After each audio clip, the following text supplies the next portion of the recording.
Let's welcome in now a friend of the briefing for some reaction to what's going on with Operation Epic Fury and the president's campaign travels, a former senior campaign advisor for all of the Trump campaigns, let's see, 2016, 2020, 2024. That's why we call him the primetime player, maybe the MVP, the great Bruce LeVell. Bruce, always good to see you. Welcome back. Yeah, thanks for having me. Let's start with that threat that Joe reported on so well right there, which is, I don't really believe that Iran, their capability has been destroyed, as we heard from the president a moment ago. I'm not sure they could get drones all the way over to the west coast of America. They could threaten. They could, though, have some sleeper cells that might have some of these the drone technology somewhere. So obviously the governor and the president need to be on alert. But what do you make of the president saying not just we're doing well, but he just said at this basically campaign rally in Kentucky that we've won the war, Bruce? Yeah, well, President Trump, for him to speak like that prophetically, and you got to think, you got to realize that he probably knows a lot more than what he's saying, telling us, okay? Because it's very confident. And, remember now, Iran was hitting Dubai, it was hitting, some of the nations, Arab nations around there. So, and remember real quick, this is what people fail to realize. The Abraham Accords, they saw the result of the success with that. And a lot of the Arab nations in the Middle East, look, we don't have to like each other, but my God, let's do some business. Let's do some trade. And that's what President Trump does. He brings business to the table. Well, look, y'all want to make some money or y'all want to just keep shooting each other? So they saw a dose of that on his leadership on mending old wounds and trying to at least stop and let's trade. So I would think that he knows more than what he's letting the American people, but I feel confident that the way our technology is, and there's a lot of technology that, if you remember the invasion and, should I say invasion, but overthrowing the Venezuelan president, there was some, it was really some weapons that were used that we don't know about. So I don't know. Yeah, we'll see. I want to pivot from the mission to how it may impact the midterms and the economy here at home. You heard the president also try to reassure voters getting ready for the midterms in a few months that look, this is a small hiccup. He calls it an excursion in Iran. Ties into the remarks about saying that we've already won.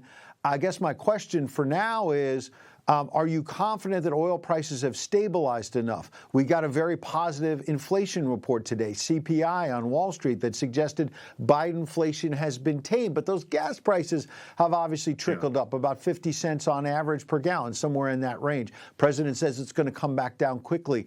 What's the mix there? I understand the national security imperative to deal with Iran and their nuclear ambitions and all the rest of it. But are you concerned about Republicans in November? Because people may still be anxious about this economy, especially now, given the war. Yeah. Well, I understand the anxiousness, especially the folks that remember our Iraq war, what happened in the Bush administration, the PTSD, whatever they, think back with that. And we know that anytime there's a, global uprising or, some of our foreign adversaries in conflict, it does affect a little of the consumer confidence. However, remember now, we have this huge deal called oil reserves. And remember, we were energy independence in the first term. So we haven't even unleashed our reserves as it relates to stabilizing the event. We have to do that. So I'm not worried about that at all, because I know we've already proven our energy independence. We also know our oil reserve. And you saw even the Democrats were like, hey, release the oil reserves. I forgot which senator it was today, Ed, but it was one of the Democrats that came out vocally and said, go ahead and do that. It might have been Schumer. Yeah, he's done that. Yep. Came out. Yeah, and said that. So I think at the end of the day, I think we're going to be okay. Like I said, I really believe that the commander-in-chief knows a little more maybe than what he's letting on, is very confident. And he wouldn't say that unless he really felt that he had the cards on, that he was holding the cards, per se. Absolutely. One more on the midterms, and then we'll broaden it out a little bit. Couple days ago, the president was in Doral, Florida, with the House Republicans, and some word has leaked out of these meetings that the president was basically saying, look, we've got these midterms because we're going to pass the Save America Act, as he calls it, and we're going to make sure these illegals don't vote. And some of the House Republicans are like, we want more than just that because we don't think Thune is going to get this done. John Thune, the Senate Republican leader, has been very weak-kneed on this. And there he is, and he's sort of, whether he's going to really push through on the filibuster, does he change the rules and get this passed with 51 votes? Here's the president earlier about how he wants some leadership from Thune. Listen. Democrats making if it happens. he's got to be a leader, you know? If he's a leader, he's got to get him. It's the most popular bill I've ever seen put before Congress. And it's voter ID and it's voter. You have to be able to be a citizen to vote. It's called citizenship. And we're also adding in no men playing in women's sports, no transgender mutilization of our children, and no mail-in ballots, fake mail-in ballots. We have none of that, except in the case of the military, etc. You know, you see the genius of President Trump there, the master salesman and communicator, of getting that common sense agenda that a lot of it he did the first year by executive order, that we're going to do all these wildly popular 80-20 issues, as they call them. And yet Thune and the Senate Republicans can't get it done. They don't want to seem to go to the mat. Is that going to backfire with your MAGA voters? The America First people say, we voted to get you guys to get this done, Bruce. Yeah, listen, you always know, I think there's, 3 or 4 that are trying to hold out. Yeah, they always like the horse trade. Ed, you know that. Susan Collins, some of the others. I wanted that bridge. I wanted that dam. I wanted, and, they'll hold out and wheel and deal. It's very common. They do it all the time to make some deal. And I'm praying that's pretty much what that is, and we'll get to a resolution on this. But at the end of the day, it gets down to this. As President Trump said, he is literally trying to secure the future of our republic for which it stands.